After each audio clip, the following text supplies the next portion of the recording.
Good day, everyone. Welcome to Emotions and Stories. Our story for today is called The Last Cup of Tea.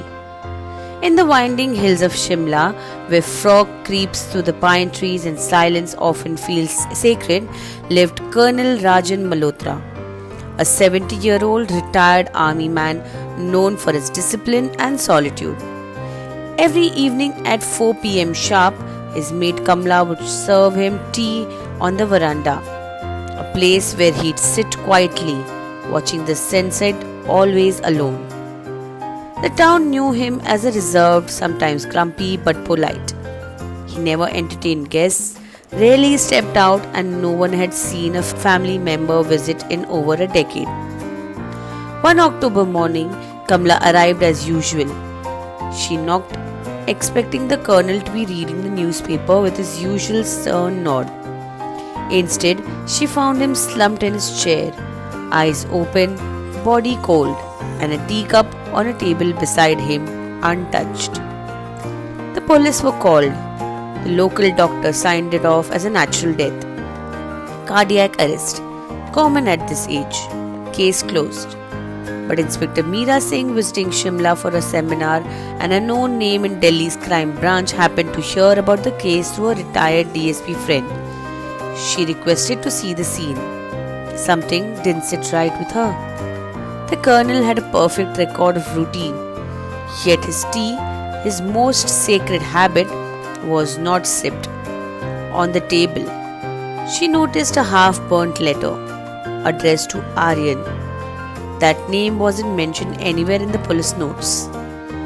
She questioned Kamla, who hesitated at first but then revealed. Sir had a son, Aryan. They had a fight 20 years ago. He never spoke of him again. Meera dug deeper. A quick search showed that Aryan Malhotra, aged 40, now lived in Delhi, rising star in a controversial political party, one that Colonel Malhotra had strongly opposed all his life. Aryan was summoned. He arrived, composed but defensive. Yes, I came to Shimla 2 days ago before his death. I tried to speak to him. I left when he refused. But Meera had the forensics retest the tea residue, something the local team had ignored. Her gut told her it wasn't a natural death. The news report came in. Traces of digitalis, a compound used in heart medication but lethal in higher doses. Aryan cracked under pressure during the interrogation. I didn't plan to kill him, he said, eyes wet.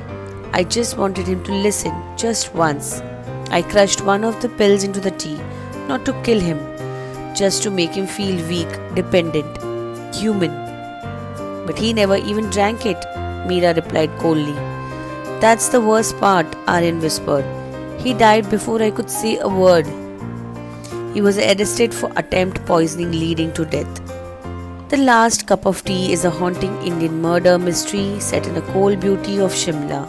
It is not just a tale of crime, but deeply emotional saga of ego, silence, and lost chances between father and a son. Sometimes, what's left unsaid can kill more than words ever could. We hope you like this little story. Please do like, share, and subscribe. Thank you.